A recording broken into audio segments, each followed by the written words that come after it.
was alive, General. Somehow, miraculously, I was alive. Some twist of fate, some hand of destiny, but I was alive. Strange as this new world was, I knew Toll must have come this way, and it was my task to find him. And it happened like this.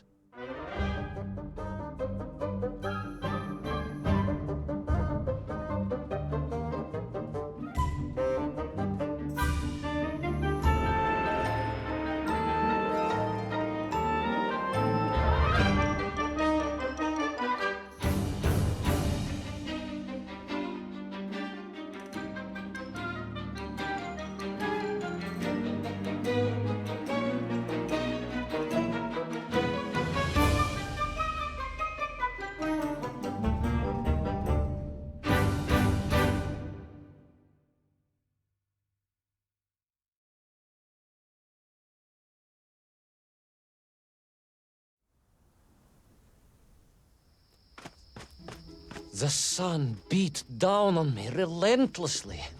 The heat was unbearable. I was exhausted. Yet I could not stop. I had to go on. For 7 weeks, I trudged across the desert. On the second day... Please, comrade, if we may.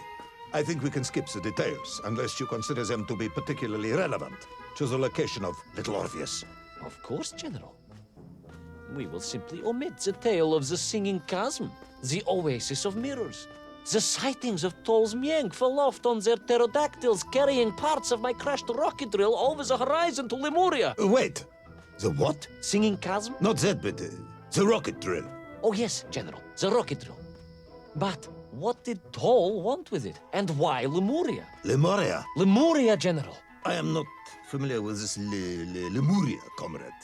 Well, that is because it does not exist, General. Or at least, so I thought.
Strange crystals seemed to exert an extraordinary hold over the stone blocks and arches.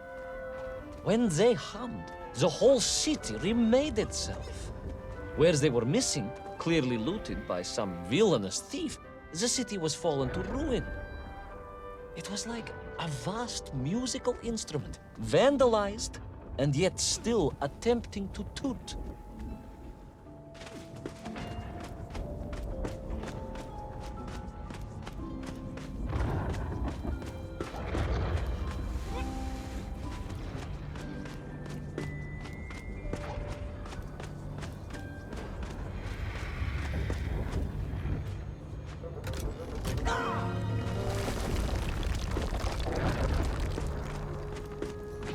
How poetic. I'm sure our engineers would be fascinated and baffled in equal measure. If the whole department hadn't been arrested for sedition last week, I would happily convey it to their skeptical ears. Sedition, General? Really? How poetic. I'm sure our engineers would be fascinated and baffled in equal measure. If the whole department hadn't been arrested for sedition last week, I would happily convey it to their skeptical ears. Sedition, General? Really? It is unfortunate news indeed. I am joking, comrade.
yes. The Menk for here, all right.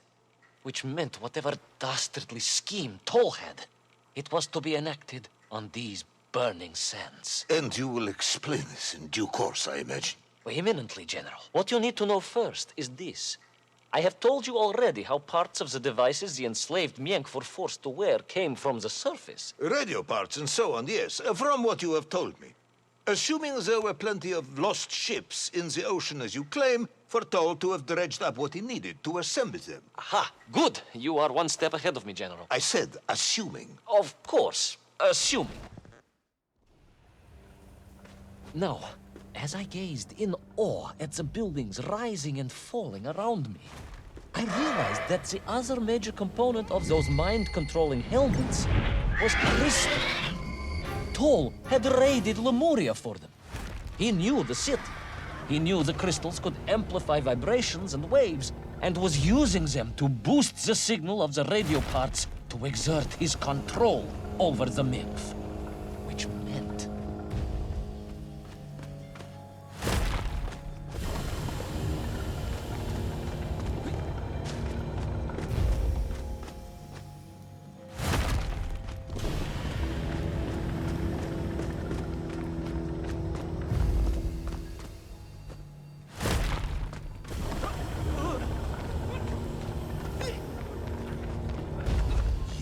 Imagine, General, what such amplification could achieve when fused to the finest atomic science our great Soviet civilization has produced.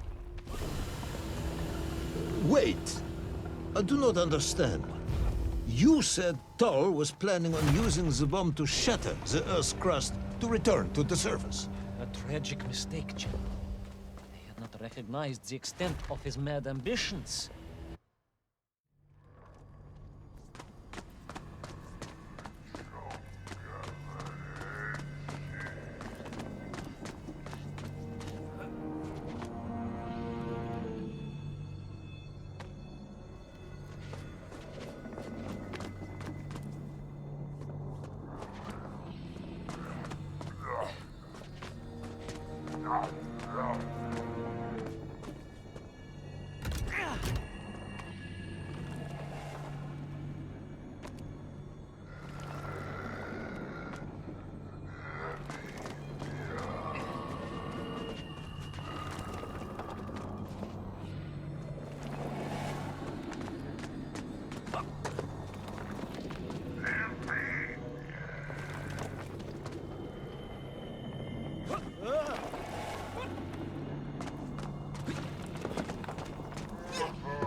The vast pictograms told of a history of wonders.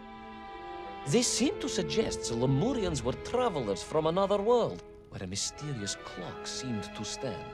That is very mysterious. As mysterious as the location of little Orpheus, perhaps. Yes, of course, General. I am just getting to that.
As I bravely explored that ancient city, a question was gnawing at my mind.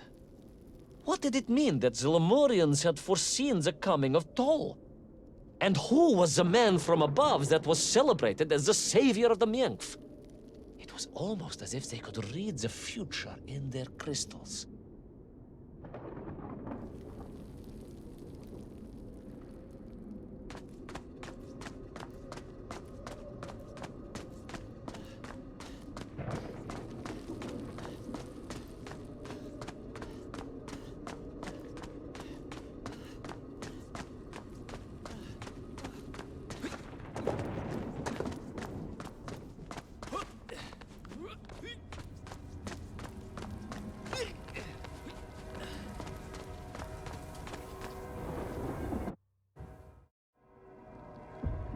The bells of Lemuria tolled and tolled, a roaring symphony, a crescendo of peals that set the city dancing, each note causing the crystals to shimmer and cascade with light. But the sandstorm was no natural phenomenon, and the bells did not ring for celebration. Something was very wrong here. Aside from the pterodactyls and the Mienf and the dancing stones and the ancient magical prophecies and the crystals and now the giant bells, you mean? If you don't want me to continue, General, then I can easily just quietly go home. Don't think Chepucha will get you out of this one, comrade.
Through those magical structures, a righteous fire in my heart. I was like Dobrynya Nikitsch, prepared to strike at the dragon who threatened my homeland. Your heroism is only surpassed by your modesty. On the contrary, General, I chose Dobrynya carefully. Like him, I am a simple peasant.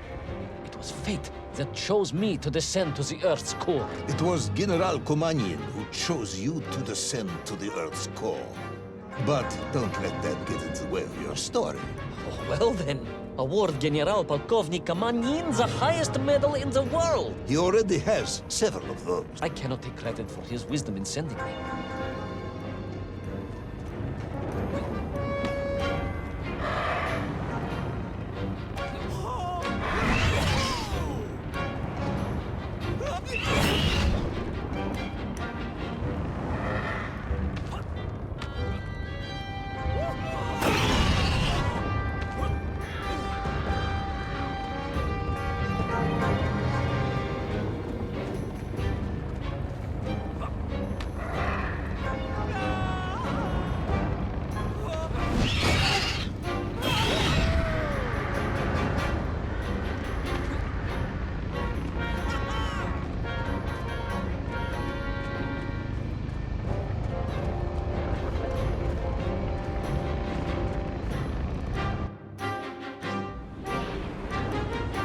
Was once a rocket drill ship, built to burrow into the Earth, was now a mighty vessel, repurposed to blast off into the skies.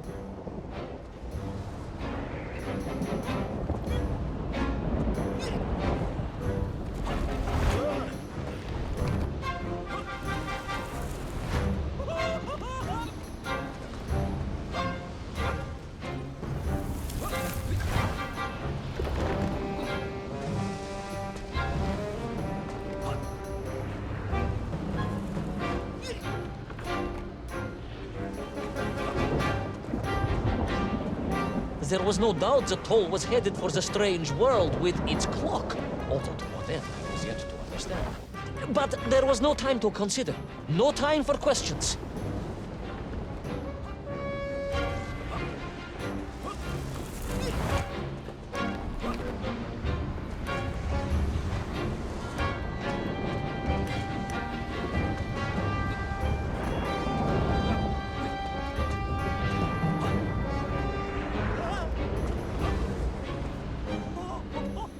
Toll was on the rocket.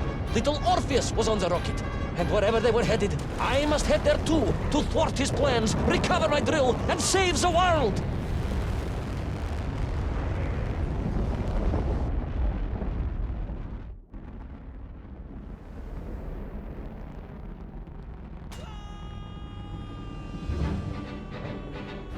Will our enthusiastic yet disorientated hero be burnt to a cinder by the rocket's engines? Will he be smashed into the rock that surely must be beyond the Lemurian skies? Does Nikolai Petrovich Kamenyan really need any more medals? What was the strange clock, and what could it all mean? All of these questions, and more, will be answered, if you're extremely lucky, in the next exciting episode of Little Orpheus!